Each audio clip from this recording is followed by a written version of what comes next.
में Pune Nashik rail connectivity में जो अलाइनमेंट पूरी बदल दी है, ये अलाइनमेंट जो original alignment Maharashtra rail development corporation की तरफ से बनाई गई थी, ये इसलिए इंपॉर्टेंट थी सर क्योंकि जुन्नर और Ambegaon are rich agricultural produce जो high value export oriented goods produce करते हैं। इस ओरिजिनल अलाइनमेंट सिन्नर और चाकण जैसी एमआईडीसी, अकेली चाकण एमआईडीसी लेते सर उसका रेवेन्यू 1.5 लाख करोड़ से ज्यादा है। और अगर आम कम्यूटर्स की बात करें तो आज चाकण एरिया में सर सिर्फ महज 10 किलोमीटर जाने के लिए 2 से 3 घंटे लगते हैं। इसलिए ये ओरिजिनल अलाइनमेंट बहुत इंपॉर्टेंट था, लेकिन इसके लिए जो कारण दिया गया है वो जीएमआरटी का कारण दिया गया है। इट हैज बीन स्टेटेड कि डिपार्टमेंट ऑफ एटॉमिक एनर्जी ने एडवाइस किया कि जीएमआरटी ऑब्जर्वेटरी को इससे तकलीफ हो सकती है। लेकिन सर मैं ये ग्लोबल केस स्टडी आपके सामने रखना चाहता हूं कि विश्व में 15 ऐसे देश है कि 15 देशों में रेडियो टेलीस्कोप और रेलवे कोएग्जिस्ट करती है। और अगर ये देश देखें तो जर्मनी है, ऑस्ट्रेलिया है, जापान है, स्पेन है, फ्रांस है, पोलैंड है, फिनलैंड है, कनाडा है, न्यूजीलैंड है। तो मैं मंत्री जी से ये पूछना चाहूंगा कि अगर 15 देशों में ये बात होती है तो हमारे देश के यशस्वी प्रधानमंत्री आदरणीय नरेंद्र जी की, मोदी जी के नेतृत्व में ये बात भारत क्यों नहीं कर सकता? और साथ ही में क्या इसमें national centre for radio astrophysics, department of atomic energy and ministry of railways की एक डेडिकेटेड ट्राईपार्टीट टेक्निकल कमिटी ने क्या इसको इवैल्यूएट किया है? अगर इवैल्यूएट किया है तो क्या इसकी रिपोर्ट, कमिटी की रिपोर्ट आदरणीय मंत्री जी सदन के समक्ष रखना चाहेंगे?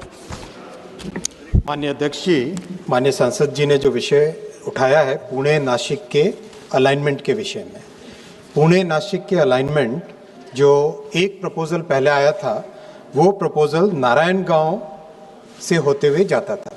इस प्रपोजल में, इस अलाइनमेंट में एक जीएमआरटी है। जीएमआरटी एक बहुत बड़ी, एक इंटरनेशनली यूज्ड ऑब्जर्वेटरी है जिसमें 31 कंट्रीज का योगदान है और 31 countries are using that observatory.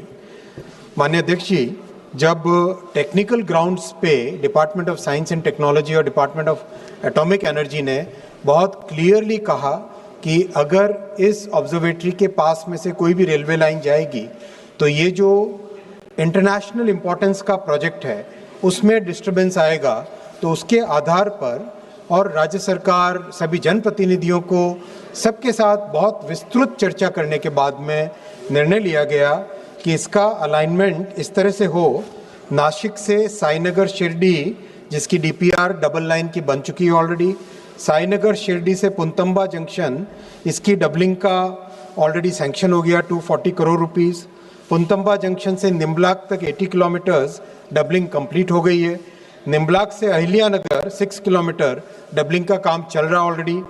Ahilyanagar से पुणे 133 किलोमीटर जिसमें चाकन का भी कवरेज आता है, चाकन इंडस्ट्रियल एस्टेट का भी कवरेज आता है।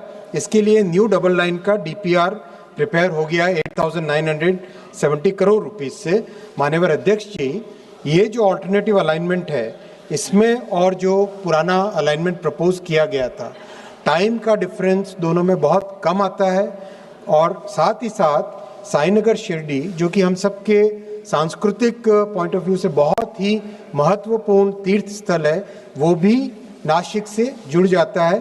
तो नए अलाइनमेंट में बहुत अच्छे बेनिफिट है। माननीय सांसद जी के और भी अगर कोई सुझाव होंगे और जिस रिपोर्ट के बारे में वो बता रहे हैं वो शेयर करेंगे, मैं ज़रूर उसका भी अध्ययन करूँगा। माननीय सदस्य सप्लीमेंट्री। सर, जो केस स्टडी है मैं आदरणीय मंत्री जी को देना चाहूंगा, लेकिन मंत्री जी के उत्तर में चाकन इंडस्ट्रियल जोन उसमें नए अलाइनमेंट में आएगा तो ये चाकन इंडस्ट्रियल जोन से काफी दूर से जाता है। लेकिन इस बात को लेके मैं पूछना चाहूंगा कि जीएमआरटी को लेके जो giant metre wave radio telescope है उसका हम सभी को अभिमान है और जैसा माननीय मंत्री जी ने कहा ये इंटरनेशनल इंपॉर्टेंस का एक विषय है। लेकिन जीएमआरटी की वजह से जुन्नर और अंबेगांव इन 2 तहसील में सर कोई इंडस्ट्री डेवलप नहीं होती।